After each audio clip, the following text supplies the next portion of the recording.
الله وبركاته. الحمد لله والصلاة والسلام على رسول الله وعلى آله وصحبه أجمعين. أما بعد, ഇവിടെ പ്രധാനമായ ഒരു വിഷയം നിങ്ങൾ ശ്രദ്ധയിൽ കൊണ്ടുവരികയാണ്.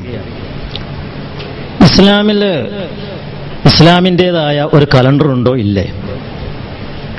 ഉണ്ട് എന്നാണ് മറുപടിയെങ്കിൽ അതേത്? ഇത് തീരുമാനിച്ചാൽ തീരുന്ന പ്രശ്നമാണ് യഥാർത്ഥത്തിൽ അലിമണിക്ക് ഫാൻ എന്ന് പറയുന്ന ഈ വ്യക്തി ലോകത്തിന്റെ ശ്രദ്ധയിലേക്ക് കൊണ്ടുവരുന്നത്.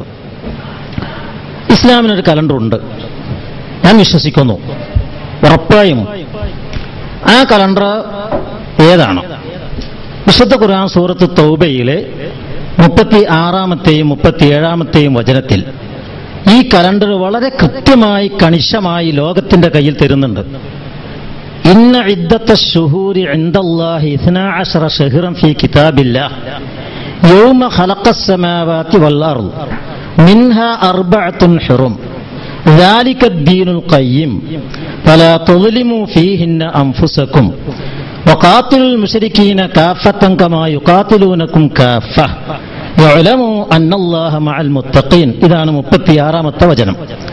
തുടർന്ന് 37-ാമത്തെ വചനം ഇന്നമൻ നസീഉ സിയാദത്തുൻ ഫിൽ കുഫർ യദല്ലു ബിഹിൽ ലദീന കഫറു യുഹില്ലൂനഹു ആമൻ വയുഹർറിമൂനഹു ആമ ലിയുവാതിഉ ഇദ്ദത മാ ഹറമല്ലാഹ് ഫയുഹില്ലു മാ ഹറമല്ലാഹ് സുയ്യിന ലഹും സൂഉ അഅമാലിഹിം വല്ലാഹു ലാ യഹ്ദിൽ ഖൗമൽ കാഫിരീൻ. ഈ രണ്ട് വചനങ്ങളാണ് ഇസ്ലാമിലെ അപ്രമാദിത്വമുള്ള കലണ്ടറിനെ കുറിച്ച് വിശുദ്ധ ഖുർആൻ നമുക്ക് കാണിച്ചു തന്നിട്ടുള്ള കൃത്യമായ പ്രമാണം. മാസങ്ങൾ ഒരു വർഷത്തിന് 12 എണ്ണമാകുന്നു. അത് അള്ളാഹുവിന്റെ നിയമമാണ്. ഇന്ന ഇദ്ദത്ത ശുഹൂരി ഇൻദല്ലാഹി 12 ശഹ്റൻ ഫീ കിതാബില്ലാഹ്. എപ്പോൾ മുതൽ? യൗമ ഖലഖസ് സമാവാതി വൽ അർദ്, ആകാശഭൂമികൾ സൃഷ്ടിച്ച കാലം മുതൽ, ആകാശ ഭൂമികൾ സൃഷ്ടിച്ച ദിവസം മുതൽക്ക് തന്നെ ഈ ഭൂമിക്ക് മനുഷ്യന് 12 മാസങ്ങളായിട്ടാണ് ഒരു വർഷത്തെ അല്ലാഹു തആല തീരുമാനിച്ചിട്ടുള്ളത്. മിൻഹ അർബഅത്തുൻ ഹുറും, ഇതിൽ 4 എണ്ണം പവിത്രമാണ്. നമുക്കറിയാം അത് ഏതാണ് എന്ന്. ജനുവരി ഫെബ്രുവരി തുടങ്ങി ഡിസംബർ അവസാനിക്കുന്ന 12 മാസമല്ല ഈ പറഞ്ഞത് എന്നത്. മിൻഹ അർബഅത്തുൻ ഹുറും എന്നതിൽ നിന്ന് വ്യക്തമാണ്. അർബഅത്തുൻ ഹുറും എന്താണ് എന്ന് വളരെ വ്യക്തമായി തന്നെ പ്രവാചകന്റെ വാക്കുകളിലും പ്രവർത്തനങ്ങളിലും കാലഘട്ടങ്ങളായി തുടർന്നു വരുന്ന അമലും മുതവാത്തിറും ബോധ്യമാണ്. ദുൽഖഅദയും ദുൽഹിജ്ജയും മുഹറവും തുടർച്ചയായ 3 മാസവും. ഇടയ്ക്ക് റസൂൽ കരീം സല്ലല്ലാഹു അലൈഹി വസല്ലം നേരെ റജബ് എന്ന് പറയാതെ ജമാദ് സാനിയുടെയും ഷഅബാനിന്റെയും ഇടയിലുള്ള റജബ് എന്ന് പറഞ്ഞുകൊണ്ട് മുദർ ഗോത്രക്കാർ അലംഘനീയമായി പാലിച്ചു വരുന്ന റജബ് എന്ന് പറഞ്ഞുകൊണ്ട്, അപ്പൊ എത്ര മാസങ്ങളുടെ പേര് തന്നെ അതിൽ വന്നെന്നറിയുമോ? 3 മാസങ്ങൾ പ്രവാചകന്റെ വാക്കിൽ വന്നു. ദുൽഖഅദയും ദുൽഹിജ്ജയും മുഹറമും. 4-ാമത്തെ മാസം നബി പറഞ്ഞു റജബാണെന്ന്. ആ റജബിന്റെ മുമ്പുള്ള ജമാദൈ 2 ജമാദും കൂടിയത്. അതിന്റെ ശേഷം വരുന്ന ഷഅബാൻ പറഞ്ഞു. വിശുദ്ധ റമളാനാണെങ്കിൽ ഖുർആനിൽ തന്നെ പറഞ്ഞു ഷഹ്റു റമളാൻ ലദീ ഉൻസില ഫീഹിൽ ഖുർആൻ. കൃത്യമായി തന്നെ. പിന്നെ ഇലാഫി കൈഫ എന്ന് പറയുന്ന സൂറത്തിൽ ഖുർആൻ വ്യക്തമായി പറഞ്ഞു അത് സൈഫിന്റെയും അത് ശിതായിന്റെയും കാലമെന്ന്. ചുരുക്കത്തിൽ 12 മാസവും സൂചനാരീതിയിലും വ്യക്തമായും ഖുർആനും സുന്നത്തും പറഞ്ഞൊരു കലണ്ടറുണ്ട്. ഈ കലണ്ടറാണ് യഥാർത്ഥത്തിൽ നമ്മിൽ നിന്ന് എല്ലാവരിൽ നിന്നും വ്യത്യസ്തനായി മണിക്ക് ഫാൻ ഈ വിഷയം അവതരിപ്പിക്കുന്നതിന് കാരണക്കാരനായിട്ടുള്ളത് എന്നാണ് ഞാൻ മനസ്സിലാക്കിയിട്ടുള്ളത്. ഈ 12 മാസത്തിന്റെ കലണ്ടർ 100% ശാസ്ത്രീയമാണ് എന്ന് മാത്രമല്ല, അലംഘനീയമായി ലംഘിക്കാൻ പാടില്ലാത്ത പവിത്രമായ രീതിയിൽ ഉണ്ടാകണം. ഉണ്ടായാലേ അത് ഇസ്ലാമിന്റെ കലണ്ടർ ആകൂ. ഗ്രിഗോറിയൻ ഉണ്ടാക്കിയ കലണ്ടറിന്റെ ഈച്ചക്കോപ്പികൾ നമ്മുടെ മതസംഘടനകളും മറ്റൊക്കെ ഇറക്കിക്കൊണ്ടേയിരിക്കുന്നുണ്ട്. അതിൽ നമ്മുടെ കലണ്ടർ അടയാളപ്പെടുത്തുന്നത് എപ്പോഴും ഭീമാബദ്ധങ്ങളായിട്ടാണ്. ഒരു ദിവസത്തിന് തന്നെ 2 ഡേറ്റ് കാണിക്കുക. എന്താണ് ഇത്? ഒരു ദിവസത്തിന് ഒരു തീയതി ഉണ്ടാകാൻ പാടുള്ളൂ എന്ന് പറയുന്ന പ്രാഥമികമായ ബുദ്ധിക്ക് പോലും എതിരായിക്കൊണ്ട് നമ്മൾ ഉണ്ടാക്കുന്ന കലണ്ടറാണോ ഇസ്ലാമിന്റെ കലണ്ടർ? മഹാനായ ഉമർ റളിയല്ലാഹു അൻഹു ആണ് കലണ്ടർ ആദ്യമായി തുടങ്ങിയത് എന്ന് എല്ലാവർക്കും അറിയാം. അദ്ദേഹം തുടങ്ങിയതിന് ശേഷം ഞാൻ മനസ്സിലാക്കിയിടത്തോളം, ചരിത്രത്തിന്റെ താളുകളിൽ നിന്ന് വായിച്ചു പഠിച്ചിടത്തോളം 4 നൂറ്റാണ്ട് കാലം ആ ഇസ്ലാമിന്റെ കലണ്ടർ ലോകത്തിൽ നിലനിന്നിട്ടുണ്ട്. താർത്താരികളുടെ കയറ്റവും കുരിശുയോദ്ധാക്കളുടെ ആഞ്ഞറ്റവും കാരണം ഇസ്ലാമിക ലോകത്ത് പലതിനും നാശം സംഭവിച്ചതുപോലെ ഇസ്ലാമിന്റെ കലണ്ടറിനും നാശം സംഭവിച്ചതാണ് നമ്മൾ ഇന്ന് അനുഭവിക്കുന്ന ദുരന്തത്തിന്റെ ഏറ്റവും പ്രധാനമായ ഘടകം. എന്നിട്ട് ഖുർആൻ പറയുന്നത് ദാലിക ദീനുൽ ഖയ്യിം, ഈ കലണ്ടറാണ് ഖയ്യിമായ ദീൻ, വളരെ ഭദ്രമായ ഇസ്ലാമിന്റെ നിയമമാണിത്. എന്നിട്ട് ഖുർആൻ പറയാം ഫലാ തുദ്ലിമു ഫീഹിന്ന അൻഫുസക്കും, നിങ്ങൾ അതിൽ അതിക്രമം ചെയ്യാൻ പാടില്ല, ആ മാസത്തിന്റെ പവിത്രതയെ അങ്ങോട്ടും ഇങ്ങോട്ടും ലംഘിക്കാൻ പാടില്ല. ദിവസത്തിന് പവിത്രതയുണ്ട്, വെള്ളിയാഴ്ചക്ക് പവിത്രതയുണ്ട്, ആഴ്ചയിലൊരു ദിവസത്തെ. അതുപോലെ തന്നെ തിങ്കളാഴ്ചക്കും വ്യാഴാഴ്ചക്കും പവിത്രതയുണ്ട്, സുന്നത്ത് നോമ്പ് കൊണ്ട്. അതുപോലെ തന്നെ പവിത്രതയുള്ള ദിവസങ്ങളെക്കുറിച്ച് പ്രവാചകൻ ഒരുപാട് പറഞ്ഞിട്ടുണ്ട്. യൗമു താസ്വ, യൗമുൽ ആശർ ഒക്കെ യൗമാണ്. വ്യക്തമായി നമ്മളെല്ലാവരും പണ്ഡിതന്മാരടക്കം മനസ്സിലാക്കേണ്ട ഒരു വിഷയം. ഞാൻ പണ്ഡിതനായതുകൊണ്ട് പറയല്ല കേട്ടോ, എനിക്ക് എത്ര പാണ്ഡിത്യമില്ല, ഞാൻ വിദ്യാർത്ഥിയാണ്. പക്ഷേ മനസ്സിലാക്കാൻ പറ്റാത്ത കുറെ, അല്ലെങ്കിൽ മനസ്സിലായിട്ടില്ലാത്ത കുറെ വിഷയങ്ങൾ മനസ്സിലാക്കാൻ വൈകിയത് കൊണ്ടോ അല്ലെങ്കിൽ മറ്റെന്തല്ലോ ഈഗോ കൊണ്ടോ അത് പഠിക്കാൻ താല്പര്യം കാണിക്കാത്തത് കൊണ്ടോ ഉള്ള ആശയക്കുഴപ്പങ്ങൾ മാത്രമേ ഉള്ളൂ യഥാർത്ഥത്തിൽ ഈ മനുഷ്യനെ നമ്മൾ വിമർശിക്കുന്നതിന്റെ യഥാർത്ഥ കാരണം. അദ്ദേഹം വെച്ചിരിക്കുന്നത് ഒരു ഇസ്ലാമിലൊരു കലണ്ടറുണ്ട്. ആ കലണ്ടർ അപ്രമാദിത്വമുള്ളതാണ്. ആ കലണ്ടർ അബദ്ധം വരാൻ പാടില്ല. ഒരു കലണ്ടർ ഉണ്ടാക്കണ തന്നെ എന്താണ്, ഒരു ദിവസത്തിന്റെ ഡേറ്റ് അറിയാൻ വേണ്ടിയിട്ടാണ് കലണ്ടർ തന്നെയുള്ളത്. ഒരു ദിവസത്തിന് തീയതി ഉണ്ടാകണം. ഇന്ന് 19-ാം തീയതി തിങ്കളാഴ്ചയാണ്. ലോകം മുഴുവൻ ഇന്ന് 19-ാം തീയതി തിങ്കളാഴ്ച തന്നെയാണ്. അത് മുമ്പന്മാർ മുമ്പിലും പിമ്പന്മാർ പിമ്പിലുമാകും. ഇതുപോലെ തന്നെ ഈ പ്രപഞ്ചത്തിന്, അല്ലെങ്കിൽ നമ്മൾ ജീവിക്കുന്ന ഭൂമിക്ക് ചന്ദ്രനൊന്നേയുള്ളൂ. ആ ഒരൊറ്റ ചന്ദ്രൻ കാണിക്കുന്ന കല ഒരു ദിവസം ഭൂമിയിൽ ആരംഭിച്ചു കഴിഞ്ഞാൽ അതിന്റെ തുടക്കത്തിലും ഒടുക്കത്തിനും ഒരു പരിധിയുണ്ട്. ഒരു ദിവസം എവിടെ നിന്ന് ആരംഭിക്കണം എന്ന തർക്കം നമുക്ക് പിന്നീട് മാറ്റിവെക്കാം. എവിടെയെങ്കിലും ഒരു സ്ഥലത്തൊരു നാട്ടക്കുറി നിങ്ങൾ കുറ്റി വെക്കേണ്ടി വരും, ദിവസത്തിന്റെ തുടക്കം അവസാനം കുറിക്കാൻ, അല്ലേ? അത് വേണ്ടി വരുമല്ലോ. അതിപ്പം ഉള്ളത് അംഗീകരിച്ചുകൊണ്ട് നീങ്ങുന്നതിന് ഇസ്ലാമിക പ്രമാണങ്ങൾ എതിരല്ല എന്ന് മാത്രമേ നമ്മൾ മനസ്സിലാക്കുന്നത്. ഡേറ്റ് ലൈൻ എന്ന് പറയുന്നത് പവിത്രമായിട്ട് ആകാശത്ത് നിന്ന് അല്ലാഹു തആല ഇറക്കിയതാണെന്നും നമ്മൾ വാദിക്കുന്നില്ല. 1883 ക്യാപ്റ്റൻ കുക്കിന്റെ യാത്രയുടെ അനുബന്ധമായിട്ട് ഒരു പ്രതിഭാസം അദ്ദേഹത്തിന് ശ്രദ്ധയിൽപ്പെടുകയും അതിന്റെ നിരന്തരമായ പഠന ഗവേഷണങ്ങൾക്ക് വീണ്ടും യൂറോപ്പ് അദ്ദേഹത്തെ ഏർപ്പെടുത്തി. 1886 ഡേറ്റ് ലൈൻ എന്ന് പറയുന്ന സംവിധാനം ലോകത്തെ അവർ കണ്ടെത്തിയതാണ്. ഇത് ഭൂമിയിൽ ആദ്യമേ ഉള്ളതാണ്. യൗമ ഖലഖസ് സമാവാതി വൽ അർളി തന്നെ മാസം 12 എണ്ണം ഉണ്ട് എന്നാണ്. ഈ മാസത്തിന് തുടക്കവും ഒടുക്കവും കൃത്യമാണെന്നർത്ഥം. അത് നമ്മുടെ കാലിമാരും നമ്മളെല്ലാവരും പ്രഖ്യാപിച്ചത് കൊണ്ട് മാസമാവുമോ?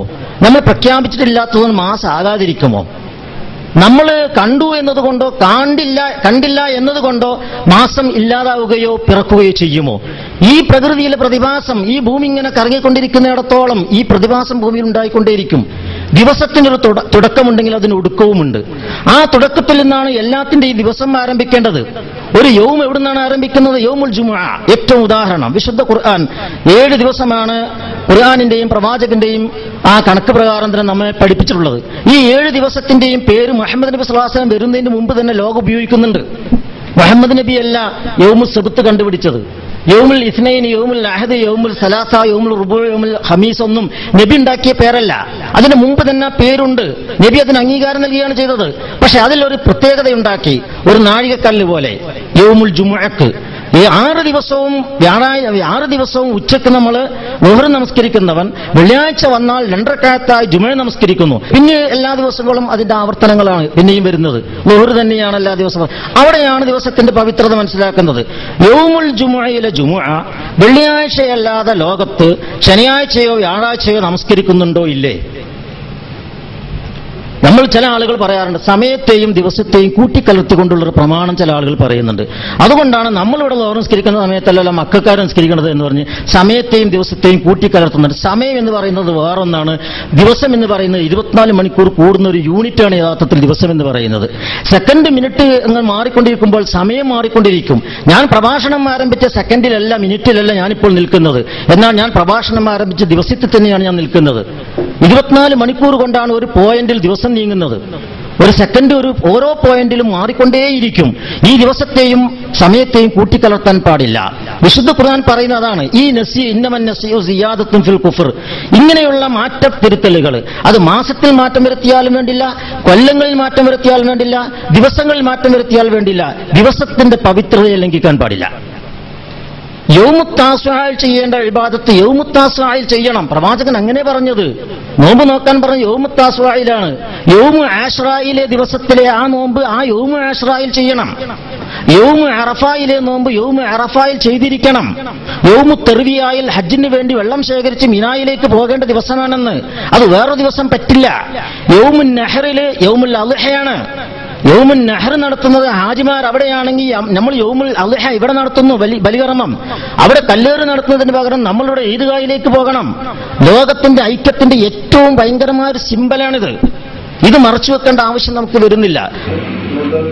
ഈ ഗൗരവം എന്തുകൊണ്ട് ഞാൻ അടക്കമുള്ള വലിയ സമൂഹം ഈ സമൂഹത്തെ നിയന്ത്രിക്കുന്നവർ പോലും മനസ്സിലാക്കുന്നില്ല എന്നതിലാണ് ഈ മഹാനായ മനുഷ്യന്റെ ദുഃഖം.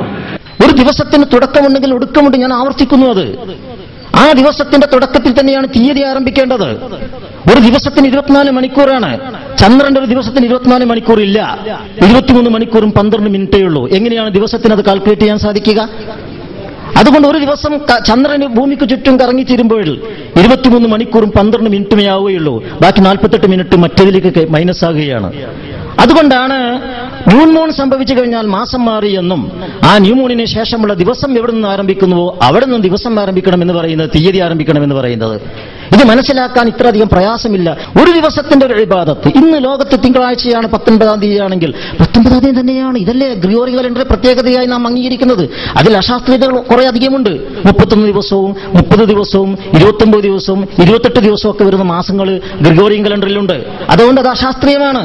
മുഹമ്മദ് നബി സല്ലല്ലാഹു അലൈഹി വസല്ലം ഈ കലണ്ടറിന്റെ ദിവസം കൃത്യമായിട്ട് കണക്കാക്കി തന്നു. അള്ളാഹു 12 മാസമാണെന്ന് ഖുർആനിൽ പറഞ്ഞു. ഒരു കൊല്ലത്തിന്, ഒരു മാസത്തിന് എത്ര ദിവസമുണ്ട് എന്ന് പ്രവാചകൻ പറഞ്ഞു. അശ്ശറു ഹക്കദ വഹക്കദ വഹക്കദ വശ്ശറു ഹക്കദ വഹക്കദ വഹക്കദ. ഒരു വിരൽ മടക്കിക്കൊണ്ട് 29 30 29 അല്ലെങ്കിൽ 30. അതും ഒരു മാസം 29, പിറ്റത്തെ മാസം 30, പിന്നെ 29, പിന്നെ 30. അതായിരുന്നു ജൂതന്മാർ കൊണ്ടുവന്നിരുന്ന കലണ്ടർ. അത് പ്രവാചകൻ ക്യാൻസൽ ചെയ്തു. നബി പറഞ്ഞു 29 ഉണ്ടാകാം, 30 ഉണ്ടാകാം. പിന്നെ മാസം മാറിയെന്ന് ഉറപ്പാകണം. എന്നിട്ട് നിങ്ങൾ ഇബാദത്ത് ചെയ്യാൻ പാടില്ല. നോക്കൂ നിങ്ങൾ, ഫത്ഹുൽ ബാരി, ശറഹ് മുസ്ലിം, എല്ലാ ഗ്രന്ഥങ്ങളിലും സൂമൂ ലിറുയതിഹി വഅഫ്തിറു ലിറുയതിഹി വഇൻ ഗുമ്മ അലൈക്കും ഫഖ്ദിറു ലഹു എന്ന് പറയുന്ന ഹദീസുകൾ, ഫഖ്ദിറു ലഹു എന്നും ഫഖ്ദിറു ലഹു 30 എന്നും ശഅബാൻ എന്നൊക്കെ ധാരാളം റിപ്പോർട്ടുകൾ വന്നിട്ടുള്ള ഈ ഹദീസുകളൊക്കെയും പ്രമാണങ്ങളൊക്കെ മുമ്പിൽ വെച്ചുകൊണ്ട് ഫത്ഹുൽ ബാരി അടക്കം പറയുന്നത് ഇത് കാണുക എന്നതിന്റെ നിർബന്ധ ബുദ്ധിയല്ല. ഇത് മാസം മാറി എന്ന് ഉറപ്പായാൽ നിങ്ങൾ നോമ്പ് തുടങ്ങണം. മാസം മാറി എന്ന് ഉറപ്പായാലല്ലാതെ പെരുന്നാൾ കൊള്ളാൻ പാടില്ല എന്നാണ് ലാ തസൂമു ഹത്താ തറൗൽ ഹിലാല, ലാ തസൂമു ഹത്താ തഫ്തിറു, പിന്നെ തറൗൽ ഹിലാല തുഫ്തിറു എന്നൊക്കെയുള്ള വാക്കുകൾ വന്നിരിക്കുന്നത് എന്ന് വളരെ കൃത്യമായി തന്നെ പണ്ഡിതന്മാർ വിശദീകരിച്ചിട്ടുണ്ട്. മാത്രമല്ല ഇവരെല്ലാവരും മറക്കാതെ പറഞ്ഞൊരു വിഷയമുണ്ട്. ഈ സൂമു ലിറുയതി വഅഫ്തിറു ലിറുയതി എന്നുള്ളത് ആമുൻ മുഅഖ്ഖത്തുമാണെന്നാണ്. ഇത് പൊതു കൽപ്പനയാണ്. ഉമ്മത്ത് മുഹമ്മദിനോട് മൊത്തമുള്ള കൽപ്പനയാണ്. മക്കയിൽ കണ്ടാൽ എന്ന് നബി പറഞ്ഞിട്ടില്ല. ഒന്നാമത്തെ കണ്ടാൽ എന്ന അർത്ഥം പറയുന്നത് ശരിയല്ല. സൂമു ലിറുയതിഹി ലാമ് പറഞ്ഞത് എന്തിനാ? സൂമു ലിറുയതിഹി വെറുതെ അല്ല ലാമ് പ്രവാചകൻ ഉപയോഗിച്ചത്. സൂമു ഇൻ റഅയ്തും എന്ന് പറഞ്ഞാൽ മതിയായിരുന്നല്ലോ, അല്ലെങ്കിൽ ലൗ റഅയ്തു എന്ന് പറഞ്ഞാൽ മതിയായിരുന്നുവല്ലോ. എന്താ ലിറുയതിഹി, റുയത്ത് എന്നുള്ള മസ്തർ പ്രയോഗം എന്താ നടത്തിയത്? കാഴ്ചയ്ക്ക് വേണ്ടി, കാഴ്ചയുടെ അടിസ്ഥാനത്തിൽ എന്നാണ് പറഞ്ഞത്. കണ്ടാൽ നോമ്പെടുക്കുക, കണ്ടാൽ നോമ്പ് അവസാനിപ്പിക്കുക എന്ന ആ മലയാള പ്രയോഗം തന്നെ അതിൽ ശരിയല്ല. മാസം ഉറപ്പാകണം. അതിനൊരു മാനദണ്ഡം പ്രവാചകൻ പറഞ്ഞു കൊടുത്തു. ഏതുപോലെ? പ്രവാചകൻ നേലളക്കാനാണ് നിർദ്ദേശിച്ചത്. അതുപോലെ തന്നെ പ്രവാചകൻ നിർദ്ദേശിച്ച് സൂര്യൻ നോക്കിയിട്ട് അസ്തമനം ഉറപ്പായോ ഇല്ലേ എന്ന് നോക്കിക്കൊണ്ടാണ്. നമ്മളതൊന്ന് അത് ഉപയോഗിക്കുന്നില്ല, ഉപയോഗിക്കേണ്ട ആവശ്യം വരുന്നില്ല എന്നതുകൊണ്ടാണ്. പക്ഷെ അടിസ്ഥാന തത്വം തന്നെയാണ്. എന്താണ് അതിന്റെ അർത്ഥം? സൂര്യൻ അസ്തമിക്കാതെ നിങ്ങൾ നോമ്പുറക്കാൻ പാടില്ല, സൂര്യൻ അസ്തമിക്കാതെ മഗ്രിബ് നമസ്കരിക്കാൻ പാടില്ല, ഫജ്റു സാദിഖ് വെളിവാവാതെ സുബഹി നമസ്കരിക്കാൻ പാടില്ല. ആ പറഞ്ഞതാണ് ഈ പറഞ്ഞതിന്റെ പൊരുൾ. അതുകൊണ്ടാണ് അനേകം പണ്ഡിതന്മാർ ഗോളശാസ്ത്രവും അതുപോലെ തന്നെ ഇസ്ലാമിക ശാസ്ത്രവും ഒരുപോലെ പഠിച്ചിരിക്കുന്ന അനേകം പണ്ഡിതന്മാർ, അഥവാ ഗോളശാസ്ത്രജ്ഞന്മാരായ പണ്ഡിതന്മാർ, അവര് ഏകകണ്ഠമായി എന്ന് തന്നെ വേണമെങ്കിൽ പറയാം. അവർ പറഞ്ഞ വാക്കെന്താണ്? ഇദാ സബത റുയത്തുൽ ഹിലാലി ഫീ ഖുത്ബിൻ മിനൽ അഖ്താരി ഫവജബ അസ്സൗമു അലാ സായിരിൽ അഖ്താരി ബിദൂനി ഇഅ്തിബാരി ഇഖ്തിലാഫിൽ മതാലി മുത്ലഖൻ വലൗ ഖാലഫ അശ്ശാഫിഇയ്യത്തു. എനിക്ക് ഞാൻ ഉദ്ധരിച്ചിട്ടുണ്ട്, ഞാൻ ആവർത്തിക്കുന്നു. അത് എല്ലാവർക്കും അറിയാലോ എന്റെ അർത്ഥം. മാസപ്പിറവിയുടെ ആ അവസ്ഥ, ആ കാഴ്ച, അല്ലെങ്കിൽ അതിന്റെ സ്ഥിരീകരണം എവിടെ ഉണ്ടായോ അത് അറിഞ്ഞവർക്കെല്ലാം അത് ബാധകമാണ്. ന്യൂ മൂൺ സംഭവിച്ചു കഴിഞ്ഞിട്ട് 6 മണിക്കൂർ കഴിഞ്ഞ് എവിടെയെല്ലാം സൂര്യാസ്തമിക്കുന്നുണ്ടോ അവിടെയൊക്കെ ചന്ദ്രൻ ഉണ്ടാവും. അപ്പൊ ഒരു ന്യൂ മൂൺ ഒരിക്കൽ സംഭവിച്ചു കഴിഞ്ഞാൽ ലോകത്ത് എവിടെയെങ്കിലും മാസപ്പിറവിയുടെ സാധ്യതയുണ്ട്. ഈ സാധ്യത അറിയാത്ത കാലഘട്ടത്തിൽ നോക്ക് നിങ്ങൾ, ഇന്ത്യക്ക് സ്വാതന്ത്ര്യം കിട്ടിയ വിവരം ലക്ഷദ്വീപുകാർ അറിഞ്ഞത് 3 മാസം കഴിഞ്ഞിട്ടാണ്. 3 മാസം കഴിഞ്ഞിട്ടാ. ഇന്ന് 3 സെക്കൻഡിനുള്ളിൽ ലോകം മുഴുവൻ അറിയും അങ്ങനത്തെ ഒരു സംഭവം. അങ്ങനത്തെ ഒരു കാലഘട്ടത്തില് ഈ ശാസ്ത്രീയപരമായ കണക്കുകളുടെ അടിസ്ഥാനത്തില് കൃത്യമായി ചന്ദ്രന്റെ ന്യൂമൂൺ സംഭവിച്ചതിന് ശേഷം 1-ാം തീയതി ആയത് എങ്ങനെയാണ് എപ്പോഴാണ് എന്ന് മനസ്സിലായാൽ നമ്മൾ ഇപ്പോഴും ജാഹിലിയ്യ കാലത്തെ പോലെ ഇന്ന ഉമ്മത്തുൻ ഉമ്മിയത്തുൽ ലാ നക്തുബു വലാ നഹ്സബു എന്നത് ബഹുമാനപ്പെട്ട മുൻപ്രാസൻ പറഞ്ഞതുപോലെ നമ്മളിപ്പോൾ ഒരു ഉമ്മിയത്ത് അലങ്കാരമായി സ്വീകരിക്കണമോ വേണ്ടേ? അത് വേണ്ടതില്ല. ഖുർആനും സുന്നത്തും എന്തിനെതിരില്ല എന്നാണ് ഞാൻ പറയുന്നതിന്റെയും ഞാൻ മനസ്സിലാക്കിയതിന്റെയും ആകെ പൊരുള്. ഖുർആനും സുന്നത്തും സലഫുസ് സാലികളുടെ ജീവിത മാതൃകയിലും ഒരിക്കലും എന്തിനെതിരല്ല. ഇന്നത്തെ കണക്കനുസരിച്ച് ഇന്ന് മനസ്സിലാക്കപ്പെട്ടിരിക്കുന്ന നമ്മളുടെ കയ്യിലുള്ള കൃത്യമായ ഒരു കണക്കനുസരിച്ച് ഇസ്ലാമിന്റെ കലണ്ടർ കൃത്യമായി തയ്യാറാക്കാൻ സാധിക്കുമെന്നും ആ കലണ്ടറിനെ നമ്മളുടെ ഇബാദത്തുകൾക്ക് പൂർണ്ണമായും ഫോളോ ചെയ്യുന്നതിനും ഇസ്ലാമിന്റെ പ്രമാണങ്ങൾ ഒരിക്കലും എതിരല്ല. ഇത് മാത്രമാണ് ഇത്തരുണത്തിൽ പറയാനുള്ളത്. ഇനി അവസരം വരികയാണെങ്കിൽ പറയാം. ഞാൻ നേരത്തെ പറഞ്ഞതിന്റെ വാചകം ഒഴിമിക്കട്ടെ.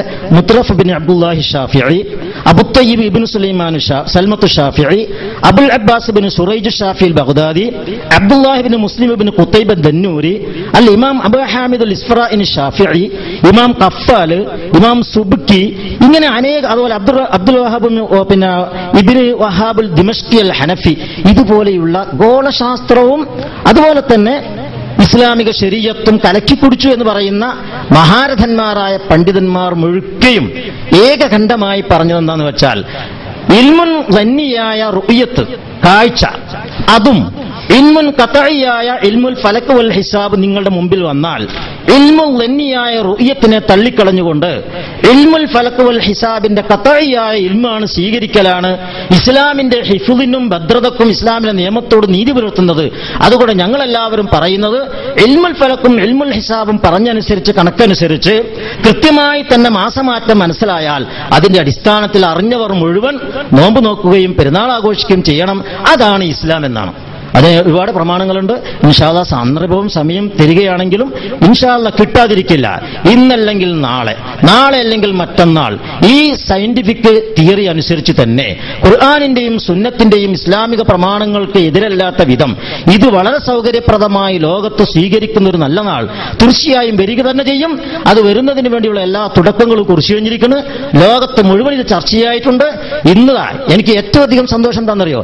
നിങ്ങളെപ്പോലെയുള്ള അനേകം പണ്ഡിതന്മാരെ ഈ വിനീതന്റെ വാക്കുപോലും കേൾപ്പിക്കാൻ ഒരു അവസരമുണ്ടായി എന്നുള്ളത് തന്നെ ഈ അവസരത്തിന് പോലും കാരണക്കാരൻ മണിക്കുവാനാണ്. എല്ലാ അഭിനന്ദനങ്ങളും അദ്ദേഹത്തിന് ഞാൻ നേരുന്നു. ദീർഘായുസ്സോടുകൂടി അല്ലാഹു തആല അദ്ദേഹത്തെ ഇനിയും നിലനിർത്തട്ടെ. അദ്ദേഹത്തിന്റെ അറിവുകൾ മറ്റുള്ളവർക്ക് പകർന്നു കൊടുക്കാനുള്ള തൗഫീഖ് അദ്ദേഹത്തിന് കിട്ടട്ടെ.